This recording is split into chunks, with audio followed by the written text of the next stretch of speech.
Vicente, ¿cómo le va? Bien, personalmente bien. Sufro el país, pero... ¿Desde qué lugar lo sufre? De ciudadano, desde mi lugar de ciudadano activo y comprometido, digamos. ¿Qué sintió el 27 y qué evaluación hace de lo que cree que Bueno, viene? sí, lo puedo decir tranquilamente porque, bueno, yo voté por Cambiemos. Sí. Y el 27 sentí un cierto alivio porque los datos que se disponían, las conjeturas que se hacían, etcétera, indicaban que la victoria de los Fernández podía llegar a ser aplastante.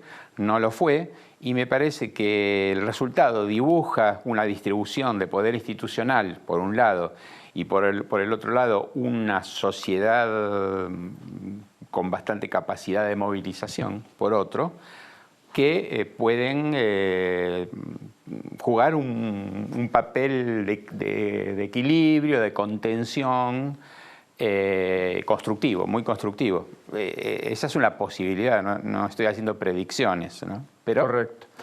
¿Usted cree que eso va a ser una especie de límite que podrían tener algún atisbo en algún sector respecto a revalidar aquello del ir por todos o en su defecto bueno, ser de venganza de algunos otros? Primero, aunque no fuese así, es de manual que en las democracias el rol que las oposiciones pueden tener es muy importante, y en general los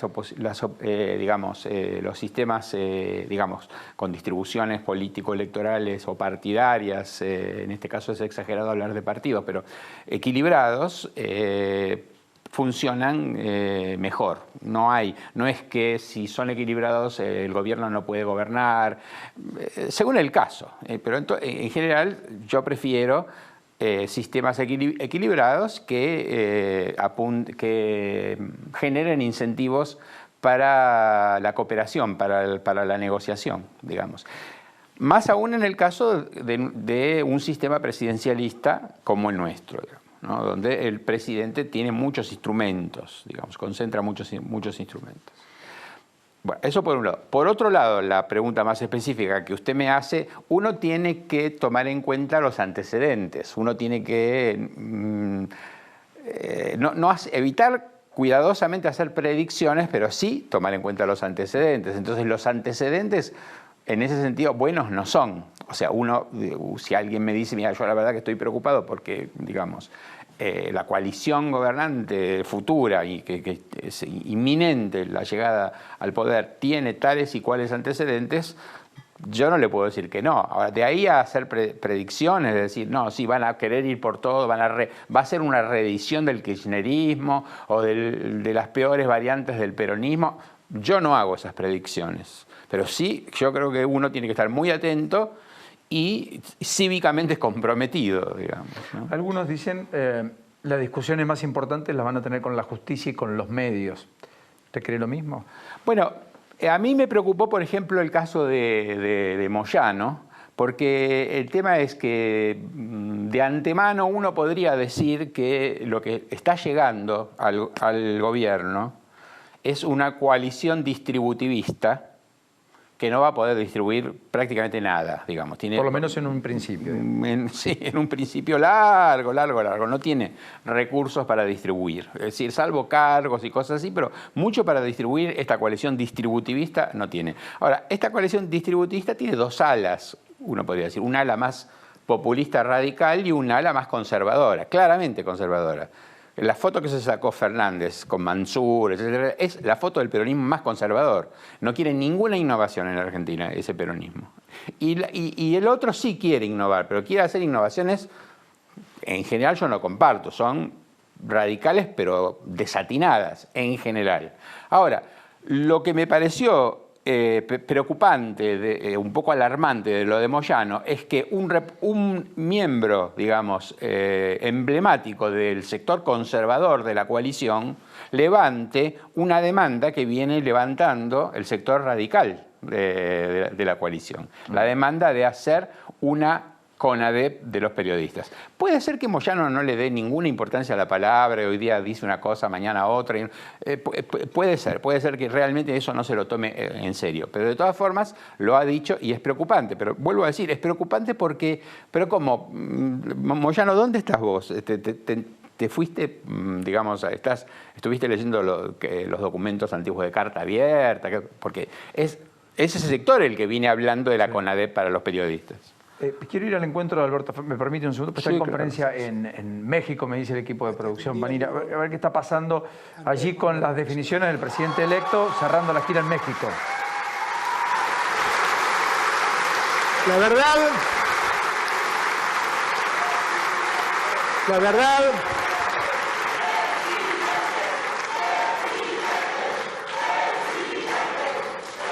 La verdad, es que ustedes son muy generosos y hablan de la esperanza y de la bocanada de aire fresco que parece haber generado en la región el éxito que tuvimos con Cristina. Pero la realidad, la primera bocanada de aire fresco que hubo en América Latina en este tiempo fue el triunfo de Andrés Manuel López Obrador. Y entonces quise venir a este México, al que tanto queremos los argentinos, precisamente en el momento en que llegaba un presidente que volvía a mirar al sur y volvía a hacernos sentir a todos, desde México hasta la Argentina, el país austral del continente, todos partes de una historia común, de un compromiso común que es Latinoamérica. Feliz de empezar mi tiempo de presidente en la tierra mexicana. Y orgulloso de poder haber hablado con el presidente López Obrador. Saben que nosotros tenemos un poeta que es Atahualpa Yupanqui. Atahualpa Yupanqui, un gran poeta, un gran músico, un gran cantor de las cosas argentinas, decía que un amigo es uno mismo con otro cuero. Eso es lo que yo ayer sentí con López Obrador. Así, siendo las cosas así, tenemos todas las condiciones para que entre México y Argentina hagamos ese eje que a tantos preocupa ni a nadie debería preocupar, porque no es un eje que va del norte al sur de América Latina para molestar ni perjudicar a nadie. Es un eje que debemos construir para darle al continente la igualdad que no tiene. Es un eje que debemos construir para garantizar en el continente la democracia que a veces no funciona lo bien que nosotros quisiéramos que funcione. Es un eje que queremos construir en el continente para darle institucionalidad, pero por sobre todas las cosas, para tender nuestra mano y sacar del pozo de la pobreza a los que hoy están sumidos allí. Para los olvidados de nuestro continente. Y ese creo que es el desafío que tenemos. Nosotros en América Latina tuvimos distintos momentos. Hoy lo recordaba con Rafael Correa, que está aquí en México, y pude verlo después de muchos años, me merece un aplauso.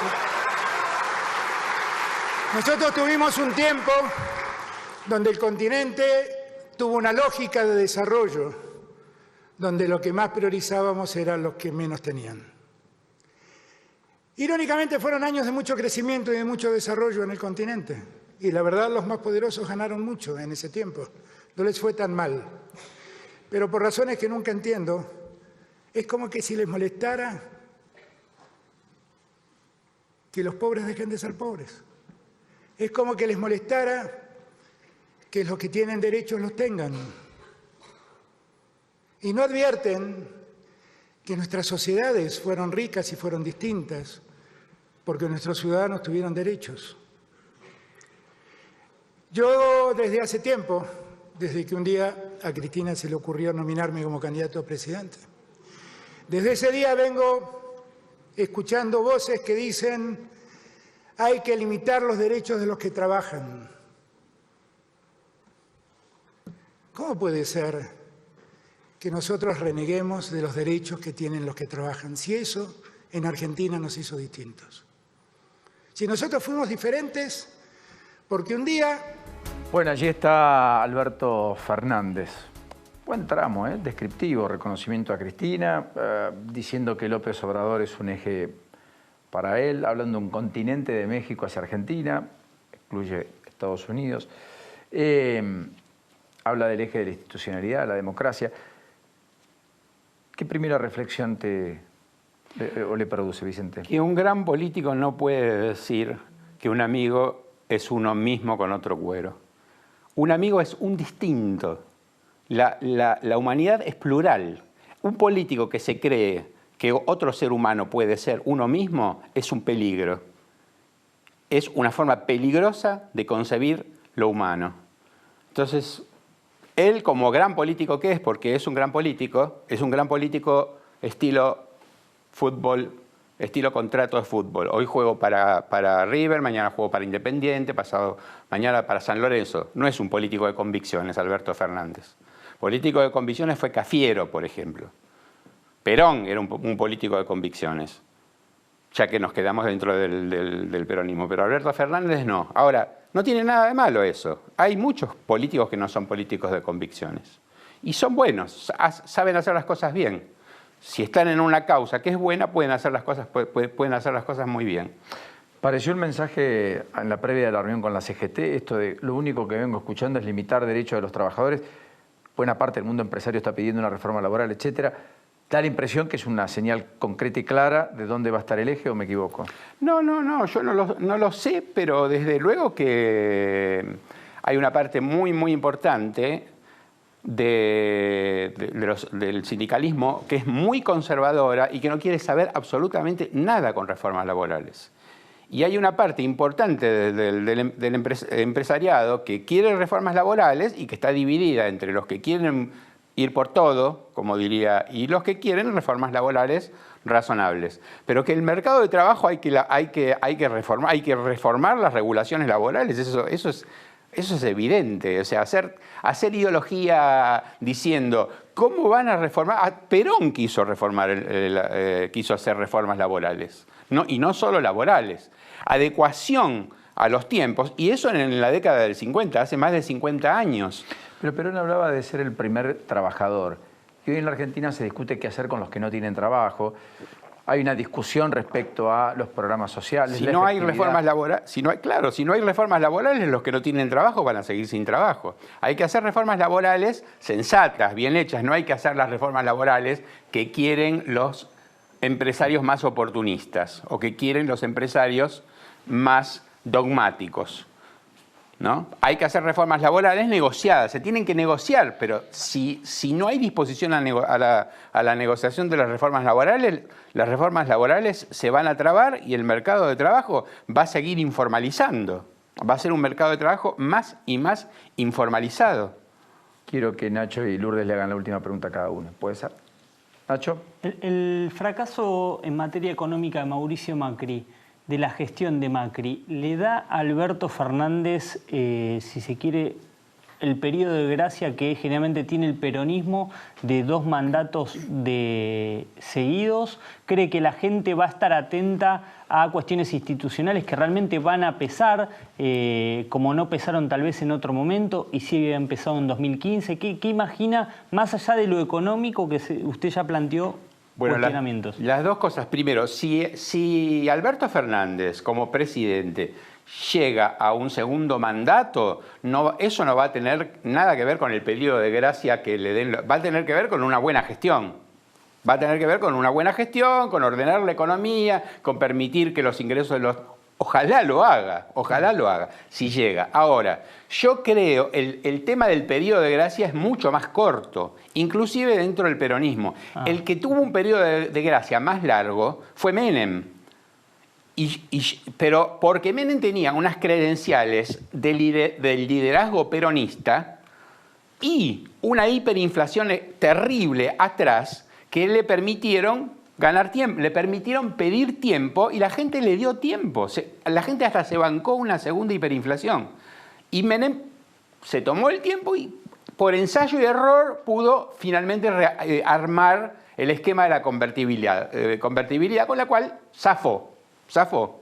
Ahora, yo dudo que las cosas sean parecidas. Es decir, lo escucho a Grabois diciendo la Argentina está con la mecha corta, y yo digo, pienso por mi lado, Grabois, qué irresponsable sos en decir eso. Tendrías que callarte la boca, no tendrías que decir eso. Pero por otro lado pienso, bueno, es todo un dato político que Grabois decida marcarle la cancha a Fernández de esa manera alevosa.